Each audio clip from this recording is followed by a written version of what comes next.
യേശു ക്രിസ്തു അതിനെ ആരാധിക്കേണ്ട എന്ന് പറഞ്ഞില്ല. കാരണം യേശു ക്രിസ്തു ദൈവം തന്നെയാണ് മനുഷ്യരൂപത്തിൽ. എന്നാൽ യേശു ക്രിസ്തു ഒരിക്കലും താൻ പിതാവിനേക്കാളും വലിയവനാണ് എന്ന് അവകാശപ്പെടുന്നതായിട്ട് നമുക്ക് കാണാൻ കഴിയില്ല. എന്നാൽ എതിർ ക്രിസ്തു താൻ പിതാവിനേക്കാളും വലിയവനാണ് എന്നുള്ള ഒരു അവകാശവാദവുമായിട്ടായിരിക്കും വരിക.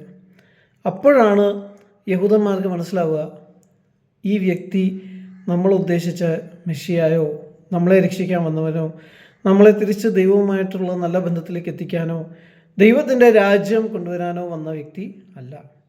അവൻ ദൈവത്തിനെതിരെ, ദൈവത്തിൻ്റെ ക്രിസ്തുവിനും എതിരെ വന്നിരിക്കുന്ന വ്യക്തിയാണ്. എന്നിട്ട് അവർ മാനസാന്തരപ്പെടുമെന്ന് പറഞ്ഞാൽ അവർ യേശു ക്രിസ്തുവിൽ ഡയറക്റ്റായിട്ട് വിശ്വസിക്കും എന്നല്ല അതിൻ്റെ അർത്ഥം. അതിൻ്റെ അർത്ഥം എന്താണെന്ന് ചോദിച്ചാൽ, യഹൂദന്മാർ പണ്ട് അടിമത്വത്തിലായിരുന്നപ്പോൾ മോശയുടെ കാലഘട്ടത്തിൽ അവർ പ്രാർത്ഥിച്ചു. ദൈവം അവരുടെ പ്രാർത്ഥന കേട്ട് അവരുടെ ഇടയിലേക്ക് വന്നു.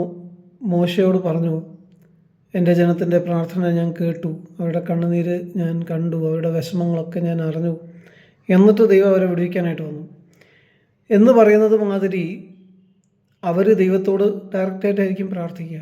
ദൈവമേ, നീ മെസ്സിയ അയക്കണേ, ഞങ്ങളെ രക്ഷിക്കണേ, ഈ എതിർ ക്രിസ്തുവിൽ നിന്ന് ഞങ്ങളെ രക്ഷിക്കണേ. ആ പ്രാർത്ഥനയ്ക്ക് മറുപടിയായിട്ട് യേശു ക്രിസ്തു തിരിച്ചു വരും. ഇപ്രാവശ്യം യേശു ക്രിസ്തു വരുന്നത് കഴുതക്കുട്ടി പുറത്തല്ല. വേദപുസ്തകം ഇനി യേശു ക്രിസ്തു വരുന്ന രണ്ടാമത്തെ വരവിനെക്കുറിച്ച് പറയുമ്പോൾ, ഇനി യെരുശലേമിലേക്ക് യേശു ക്രിസ്തു കഴുതക്കുട്ടി പുറത്തല്ല വരാൻ പോകുന്നത്, ഒരു താഴ്മയുള്ള ഒരു പ്രവാചകനെ പോലെയല്ല വരാൻ പോകുന്നത്, ഇനിയൊരു രാജാവായിട്ടാണ് കർത്താവ് വരാൻ പോകുന്നത്. ആ രാജാവായിട്ട് കർത്താവ് വരുന്ന സമയത്ത് ഒരു കുതിരപ്പുറത്തായിരിക്കും വരിക എന്നാണ് വേദപുസ്തകം പറയുന്നത്. അപ്പോൾ ഈ കുതിരപ്പുറത്ത് വരുമെന്ന് പറഞ്ഞാൽ നമ്മൾ ഇങ്ങനെ ആക്ഷരികമായിട്ട് കുതിരയാണ് നമ്മളിപ്പോഴും ചിന്തിക്കുന്നത്. വേദപുസ്തകത്തിലെ പ്രവചനങ്ങൾക്കുള്ള ഒരു പ്രത്യേകത എന്ന് പറഞ്ഞാൽ, നമ്മൾ ആക്ഷരികമായിട്ട് ഏത് രീതി സംഭവിക്കുമെന്ന് വിചാരിക്കുന്നു അതിൽ നിന്ന് വ്യത്യസ്തമായ രീതിയിലായിരിക്കും സംഭവിച്ചു കഴിയുമ്പോൾ നമുക്ക് മനസ്സിലാവും ഇത് സംഭവിച്ചെന്ന്. എന്നാൽ അതിന് മുമ്പേ നമുക്കത് ഒരിക്കലും പറയാനും പറ്റില്ല, ഈ രീതിയിലാണത് സംഭവിച്ചത് അല്ലെങ്കിൽ സംഭവിക്കാൻ പോകുന്നത്. യേശു ക്രിസ്തുവിൻ്റെ ആദ്യത്തെ വരവ് അങ്ങനെ തന്നെയാണല്ലോ, ആരും പ്രതീക്ഷിക്കുന്ന രീതിയിലല്ലല്ലോ അത് സംഭവിച്ചത് എന്ന് പറയുന്നത് മാതിരിയായിരിക്കും കർത്താവിൻ്റെ അടുത്ത വരവ്. കർത്താവ് വരുന്ന സമയത്ത് കർത്താവിനുള്ളവർ, കർത്താവിനെ സ്നേഹിക്കുന്നവർ, ദൈവത്തെ സ്നേഹിക്കുന്നവർ, തൗറായെ സ്നേഹിക്കുന്നവർ, അവർ നിശ്ചയമായിട്ടും ഇത് സത്യദൈവമാണ്, നമ്മളെ രക്ഷിക്കാൻ വന്നവനാണ് എന്ന് തിരിച്ചറിയും. എന്നാൽ ദുഷ്ടതയിൽ ജീവിക്കുന്നവർ, അനീതി പ്രവർത്തിക്കുന്നവർ, ദൈവദൂഷണം പറയുന്നവർ, ദൈവത്തിനെതിരെ നിൽക്കുന്നവർ അവനൊരു ശത്രുവായിട്ടായിരിക്കും കാണാം. ആ കർത്താവ് വന്ന് പിന്നെ ഒരു യുദ്ധമുണ്ടാകും എന്ന് വേദപുസ്തകം പറയുന്നു.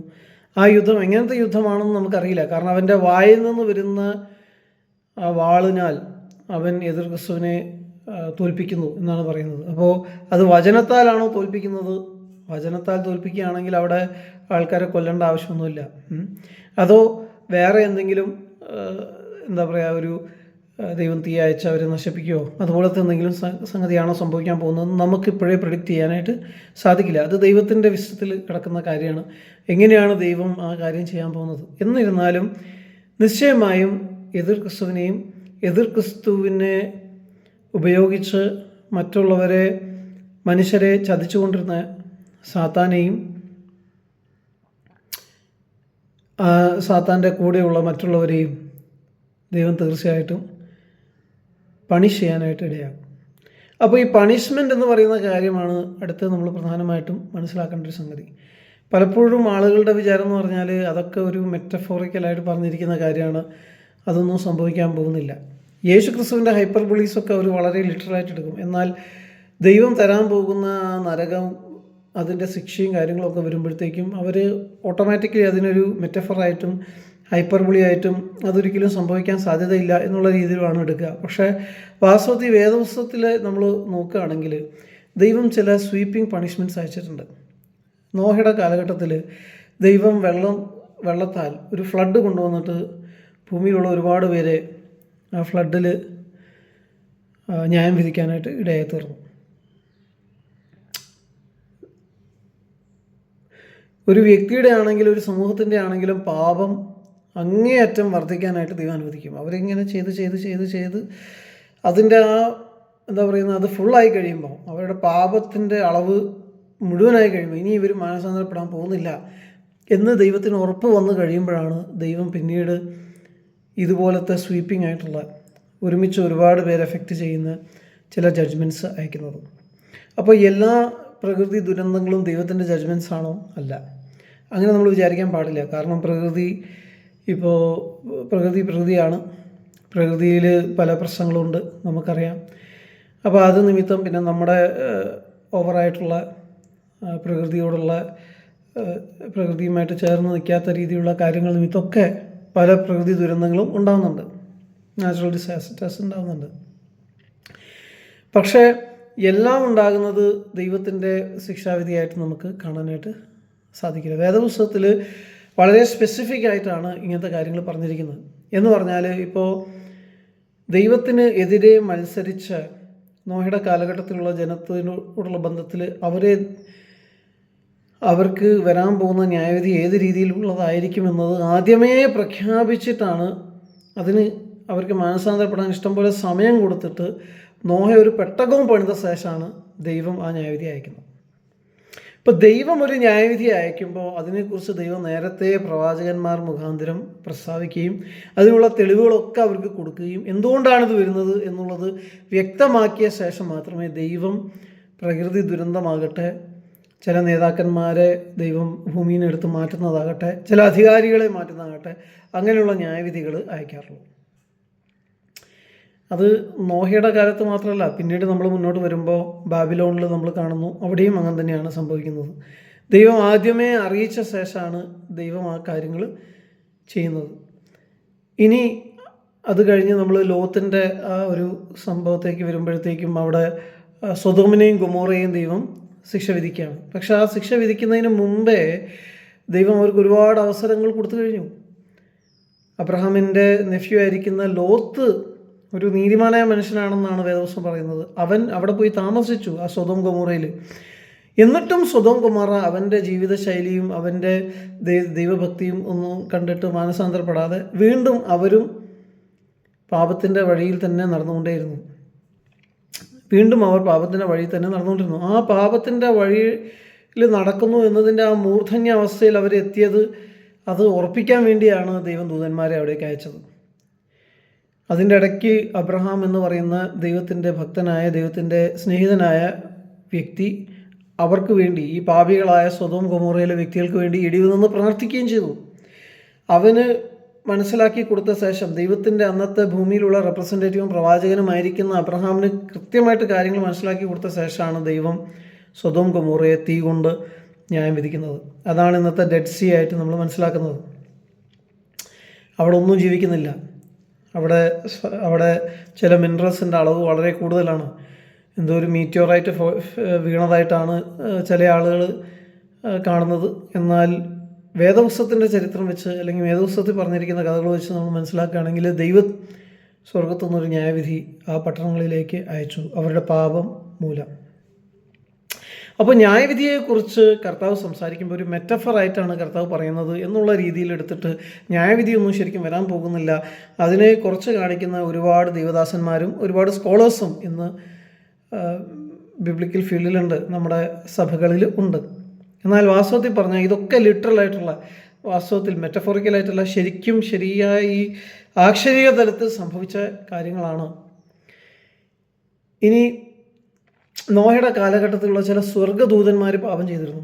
ആ സ്വർഗ്ഗദൂതന്മാർക്ക് എന്ത് സംഭവിച്ചു എന്നതിനെക്കുറിച്ച് വരെ പുതിയ നിയമത്തിൽ പത്രോസ് പറയുന്നുണ്ട്. അവർ ഒരു ഇരുട്ട് ഉള്ള ഒരു ഇടത്ത്, ടാർട്ടറസ് എന്ന് പറയുന്നത്, നമുക്ക് സ്പർശിക്കാൻ കഴിയുന്ന ഇരുട്ട് മാതിരിയുള്ള ഇരുട്ട്, അത്രയ്ക്കും ഇരുട്ടുള്ളൊരു സ്ഥലത്ത് ഇരുട്ടിൻ്റെ ചങ്ങല കൊണ്ട് ബന്ധിച്ച് വെച്ചിരിക്കുക. അവർക്കൊന്നും ചെയ്യാൻ പറ്റാത്ത രീതിയിൽ ദൈവം അവരെ, അപ്പോൾ സ്വർഗ്ഗദൂതന്മാരെന്ന് പറഞ്ഞാൽ വെളിച്ചദൂതന്മാരാണ്, വെളിച്ചം കൊണ്ടുവരേണ്ടവരാണ്. പക്ഷേ അവരാ വെളിച്ചം കൊണ്ടുവരുന്നതിന് പകരം അവർ ഇരുട്ടിൻ്റെയും പാപത്തിൻ്റെയും സ്വഭാവം കാണിച്ചുകൊണ്ട് അവരെ ഇരുട്ട് കൊണ്ട് തന്നെ ദൈവം ബൈൻഡ് ചെയ്ത് വെച്ചിരിക്കുകയാണ് എന്നാണ് പറയുന്നത്. അപ്പോൾ ഇത് ഒരു സങ്കല്പമായിട്ട് കൂട്ടുന്നവരുണ്ട്, സങ്കല്പമായിട്ട് വേണമെങ്കിൽ നമുക്ക് കൂട്ടാം. നമ്മൾ സ്വർഗ്ഗദൂതന്മാരെ സാങ്കല്പികമായിട്ടാണ് കാണുന്നതെങ്കിൽ. എന്നാൽ പത്രോസ് അത് എഴുതുമ്പോൾ അക്ഷരികമായിട്ടാണ് എഴുതുന്നത്. കാരണം പത്രോസിനെ രക്ഷിക്കാനായിട്ട് കാരാഗൃഹത്തിൽ ഒരു ദൂതൻ വന്നതായിട്ട് പത്രോസ് പറയുന്നുണ്ട്. അത് ആക്ഷരികമായിട്ട് വന്നതായിട്ടാണ് അപ്പോസ്തല പ്രവൃത്തിയും പത്രോസിൻ്റെ ലേഖനങ്ങളിലും നമുക്ക് കാണാനായിട്ട് സാധിക്കുന്നത്. അല്ലാതെ ഒരു മെറ്റഫറായിട്ടൊരു ദൂതൻ വന്നിട്ട് അവനെ രക്ഷിച്ച് കൊണ്ടുപോയതൊന്നുമല്ല.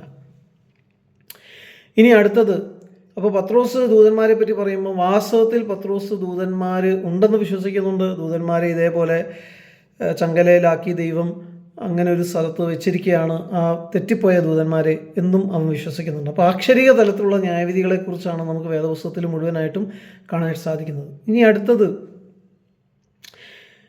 ഇതിനോടുള്ള ബന്ധത്തിൽ തന്നെയാണ് മുന്നോട്ട് നമ്മൾ വരുമ്പോഴത്തേക്കും അപ്പോസ്തല പ്രവൃത്തിയിൽ ചില ന്യായവിധികൾ ദൈവം നടത്തുന്നതായിട്ട് കാണാനായിട്ട് സാധിക്കുന്നത്. അനനിയാസും സഫീറയും അവർ ദൈവത്തോട് കള്ളം പറഞ്ഞ് പരിശുദ്ധാത്മാവിനെതിരെ പ്രവർത്തിച്ചപ്പോൾ അവർക്ക് ന്യായവിധി വന്നു. അത് ആക്ഷരികമായിട്ടാണ് വന്നത്. ഒരു ഷീമോൻ എന്ന് പറയുന്ന ബർയേഷു എന്ന് പറയുന്ന ഒരു വ്യക്തി, എലിമാസ്, അവൻ പൗലോസിനെ എതിർത്ത സമയത്ത് അവനും അക്ഷരികമായിട്ടാണ് ന്യായവിധി വന്നത്. പൗലോസ് ദൈവജനത്തെ പീഡിപ്പിച്ചപ്പം അവൻ്റെ കാഴ്ച നഷ്ടപ്പെട്ടു. അതും ആക്ഷരികമായിട്ടാണ് അവന് ന്യായവിധി വന്നത്. ഹെരോദാവ് അപ്പോസ്തല പ്രവൃത്തി 12-ാം അധ്യായത്തിൽ ഹെരോദാവിനും ആക്ഷരികമായിട്ടാണ് ഒരു ന്യായവിധി വന്നത്. അവൻ മരിച്ചു പോകാനായിട്ട് ഇടയായി തീർന്നു. അപ്പോൾ ശരിക്കും വേദപുസ്തക പ്രകാരം പറഞ്ഞാൽ ആക്ഷരിക തലത്തിലാണ് ദൈവത്തിൻ്റെ ന്യായവിധികളെ പറ്റി പറഞ്ഞിരിക്കുന്നത്. അല്ലാതെ ഒരു മെറ്റഫറൊന്നുമല്ല. എന്ന് വെച്ചാൽ ചിലപ്പോൾ വരും, ചിലപ്പം വരില്ല, അങ്ങനെയൊന്നുമല്ല. അത് വന്നിരിക്കും. അപ്പോൾ ഈ കാഴ്ചപ്പാടോട് നമ്മൾ നോക്കുകയാണെങ്കിൽ യെരുശലേമിന് വരാനുള്ള ന്യായവിധിയെക്കുറിച്ച് കർത്താവ് മർക്കോസ് എഴുതിയ സുവിശേഷം 16-ാം അധ്യായത്തിൽ വളരെ കൃത്യമായിട്ട് പറഞ്ഞു. കർത്താവ് പറഞ്ഞു, കല്ലിന്മേൽ കല്ല് ശേഷിക്കാത്ത കാലം വരും ഈ ആലയത്തിന്. നിങ്ങൾ കണ്ടുകൊണ്ടിരിക്കുന്ന ഈ ആലയം, യെരുശലേം ദേവാലയം, അത് ഇല്ലാതെയാകും. അങ്ങനെ അതുമാത്രമല്ല, അതിനോടുള്ള ബന്ധത്തിൽ നടക്കാൻ പോകുന്ന പല കാര്യങ്ങളും കർത്താവ് സംസാരിച്ചു. അതേപോലെ തന്നെയാണ് വാസ്തവത്തിൽ ഹിസ്റ്റോറിക്കലായിട്ട് നമ്മൾ പരിശോധിച്ച് നോക്കിയാൽ AD 70 ആ സമയങ്ങളിൽ യെരുശലേം ദേവാലയത്തിന് സംഭവിക്കുന്നത്. മർക്കോസ് ആ സുവിശേഷം എഴുതിയത് AD 60 ആ ഒരു സമയങ്ങളിലാണെന്ന് പറയുന്നു. കാരണം AD 30 ആയപ്പോഴത്തേക്ക് യേശു കർത്താവിനെ അവർ ക്രൂശിച്ചല്ലോ. അത് കഴിഞ്ഞിട്ട് ഒരു 10, 20, 30 വർഷം പത്രോസും പൗലോസും ഒക്കെ ശക്തമായി മിനിസ്റ്ററി ചെയ്തിരുന്നു. എന്നാൽ AD 60 കഴിഞ്ഞപ്പോഴത്തേക്കും ഒരു ദുഷ്ടനായ രാജാവ് വന്നു. ആ രാജാവ് പത്രോസിനെയും പൗലോസിനെയും ഒക്കെ അവർക്ക് വധശിക്ഷ കൊടുത്ത് അവരെ കൊല്ലുവാൻ ഇടയായി തീർന്നു. അപ്പോൾ അതിന് തൊട്ട് മുന്നേ ആയിരിക്കണം പത്രോസ് പറഞ്ഞു കൊടുത്തിട്ട് മർക്കോസ് എഴുതിയ സുവിശേഷം എഴുതിയത്, പത്രോസിൻ്റെ ലേഖനങ്ങൾ എഴുതിയത് എന്നാണ് വിശ്വസിക്കപ്പെടുന്നത്. അങ്ങനെയാണെങ്കിൽ ഈ ആലയം നശിക്കുന്നതിന് കുറച്ച് കാലം മുമ്പേ, റോമക്കാർ വന്ന് അതിനെ മുഴുവനായി നശിപ്പിക്കുന്നതിന് കുറച്ച് സമയം മുമ്പെയാണ് ദൈവം പത്രോസിനെ കൊണ്ട് ഇത് എഴുതിപ്പിച്ചത്. പത്രോസല്ല എഴുതിയത്, മർക്കോസാണ് എഴുതിയത്. പത്രോസാണ് ഈ കാര്യങ്ങൾ അവന് വിശദീകരിച്ച് കൊടുത്തത്.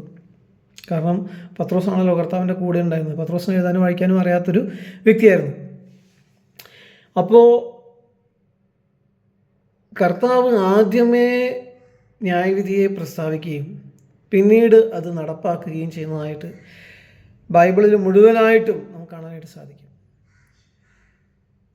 പഴയ നിയമത്തിലെ ഇസ്രായേൽ മക്കൾ, അവർക്ക് ദൈവത്തിൻ്റെ ന്യായവിധി വരുമെന്ന് യെശയ്യാവ്, എസ്കേൽ, ഇരമ്യാവ് ഇവരെല്ലാവരും അത് പ്രവചിച്ചു. അന്ന് ഉണ്ടായിരുന്ന ചെറിയ പ്രവാചകന്മാരുണ്ടായിരുന്നു, അവരും അത് പ്രവചിച്ചു. അത് അതേപടി നടന്നു. ആ കാലഘട്ടത്തിൽ യെരുശലേം ദേവാലയത്തെ നശിപ്പിക്കാനായിട്ട് ആന്റിയോക്കസ് എന്ന് പറയുന്ന സിറിയൻ രാജാവ് വന്ന് നശിപ്പിച്ചു. എന്നിട്ട് യഹൂദന്മാരെ എല്ലാം അവിടുന്ന് ഓടിച്ചു.